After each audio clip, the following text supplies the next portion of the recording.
rakyat yang akan mengadili mereka. Aparat negara tidak ada yang berkutik, tidak ada yang mengambil tindakan terhadap hal itu. Kasus ini hanya berhenti di kepala desa Kohot. Ada golongan kiri dan ada golongan kanan. Golongan kanan adalah orang yang mengambil jalan sukar untuk menegakkan keadilan. Jadi Anda mengambil jalan menyelamatkan oligarki dan para penjahat-penjahat sebagai suatu keutamaan. Yang memberikan demikian itu adalah Joko Widodo. Kalau begitu Bapak Jokowi yang terhormat, kapan Anda akan datang ke pengadilan? Masih ada 1 kali panggilan lagi.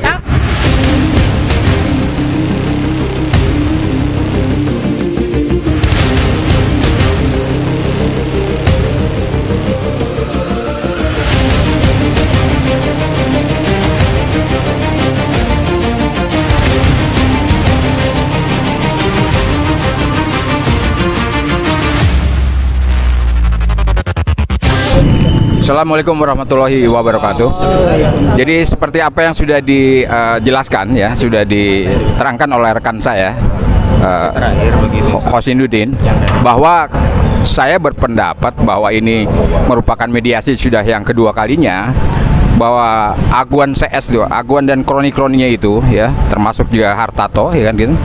Itu saya menilai mereka memang tidak ada goodwill, tidak ada suatu niat baik untuk menyelesaikan atau menghadiri acara sidang kita ini. Karena KUHP sudah menyatakan gitu ya, juga Perma 1 2016 ya kan, sudah menyatakan bahwa mediasi itu prinsipnya dihadiri oleh kita ya, penggugat dan tergugat langsung. Pasal 221. Pasal 221 kan begitu. Nah, karena ini yang sudah kedua kalinya mereka tidak hadir dengan berbagai alasan, sibuk dan kerja dan sebagainya. Padahal kami juga sibuk juga kalau dipikirkan, kita juga punya kerjaan. Jadi udahlah. Jadi menurut saya tidak ada suatu niat baik ya dari mereka para tergugat ini untuk menyelesaikan masalah ini secara langsung untuk hadir. Kita nggak tahu apakah memang mereka takut atau memang mereka tidak bisa membuktikan sebetulnya kesalahan mereka, ya kan? Karena yang kita ini wakili rakyat tuh, rakyat yang akan mengadili mereka, begitu loh. Ya, jadi mereka sudah jelas-jelas mereka merampas tanah rakyat, kemudian aset rakyat, ya kan begitu, empang rakyat, sampai tanah negara, sungai-sungai itu diuruk. Itu kan aturannya jelas melanggar ya ketentuan negara, dan aparat negara tidak ada yang berkutik, tidak ada yang mengambil tindakan terhadap hal itu sampai sekarang. Saya dengar baru ada pemanggilan, padahal tadinya awalnya diproses oleh pihak kejaksaan ya, katanya sedang dengar akan dialihkan atau dipindahkan ke kepolisian. Kan lu, aduh, ini sandiwara apa lagi kan? Kacau kan nih. Jadi seperti itu. Jadi hanya upaya mengulur waktu, dan kami tekankan sekali lagi bahwa kasus ini tidak hanya berhenti di kepala desa Kohot, namanya Arsin ya.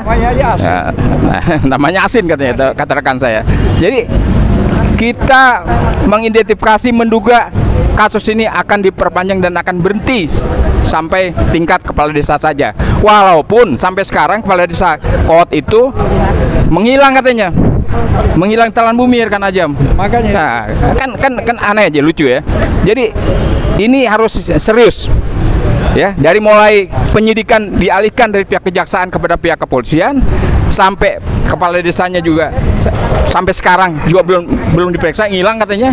Nah, jadi kami berharap betul-betul kasus ini kasus yang berimplikasi kepada aset-aset rakyat kita, rakyat pribumi begitu, itu bisa ditangani dengan serius. Oke. Demikian, terima kasih. Terima kasih Mas Jojo, udah tadi dijelaskan ya panjang lebar ya. Tentu aset itu bukan cuma untuk rakyat, tapi untuk negara, dimakan, diambil, dipaksa, dirampok. Ya. Selanjutnya ada Mbak Kurnia.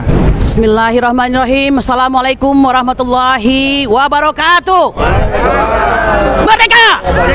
Merdeka! Merdeka! Ya, saya sangat bersemangat pada hari ini ya. Allahu Akbar. Saya bersemangat sekali pada hari ini ya.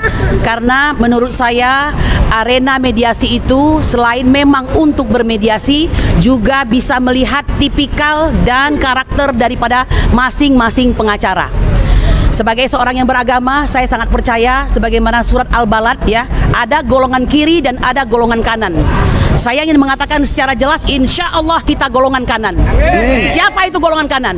Golongan kanan adalah orang yang mengambil jalan sukar untuk menegakkan keadilan. Ya, saya ingin mengatakan pengacara-pengacara pihak lawan dalam hal ini ya, para tergugat baik 1 sampai dengan 8 itu mengambil jalan solus oligarki and the gang suprema lex exto. Jadi Anda mengambil jalan menyelamatkan oligarki dan para penjahat-penjahat sebagai suatu keutamaan. Ya, ini kebalikan daripada keselamatan rakyat. Saya ingin mengatakan ya, PSN yang berjumlah 233 bernilai 6.246,7 triliun itu ada di seluruh Indonesia itu, yang memberikan demikian itu adalah Joko Widodo. Joko Widodo tidak bersikap sebagai seorang sultan sebagaimana Hamengkubuwono X bersikap sebagai sultan dalam penerapan ya PSN Bawen Yogyakarta. Ya, pembangunan Bawen Yogyakarta ini sempat tersendat. Bukan karena Hamengkubuwono X sebagai sultan yang dihormati rakyat tidak mengerti kepentingan daripada PSN, tapi beliau memikirkan rakyatnya dan memberikan ya persyaratan. Apa itu persyaratannya? Bahwa PSN Bawen Yogyakarta tidak boleh mengganggu situs cagar budaya. Bahwa Bawen Tol Yogyakarta tersebut tidak boleh mengganggu kawasan ekonomi, tidak boleh membelah kawasan, tidak boleh mengganggu komunitas, dan pastinya berguna bagi masyarakat. Apakah hal tersebut ada dalam pertimbangan-pertimbangan Jokowi sebagai tergugat 5 dalam menerapkan PSN tersebut? Tidak ada ya. Kami ini langganan menggugat beliau. Sangat menunggu pertemuan dengan beliau. Betul? Betul. Kalau begitu Bapak Jokowi yang terhormat, kapan Anda akan datang ke pengadilan? Masih ada 1 kali panggilan lagi. Stoplah cawe-cawe. Stoplah main presiden-presidenan. Ya. Sehingga Anda mendapatkan privilege bahwa Anda dengan sangat bahagia. Presiden kami yang kami cintai harus mengatakan hidup Jokowi. Ya, apanya yang hidup?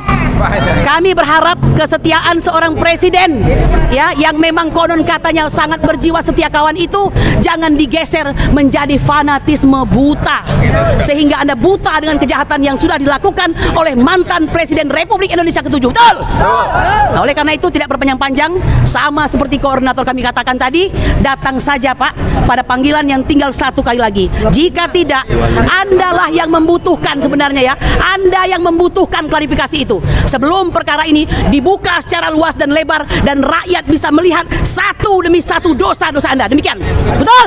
Kalau begitu tunggu tanggal 25 Februari 2025, itu adalah mediasi terakhir. Setelah itu tiada maaf bagimu, tiada damai bagimu. Kami siap menghadapi Anda. Subhana rabbika rabbil izzati amma yasifun, wassalamu alal mursalin walhamdulillahi rabbil alamin. Merdeka!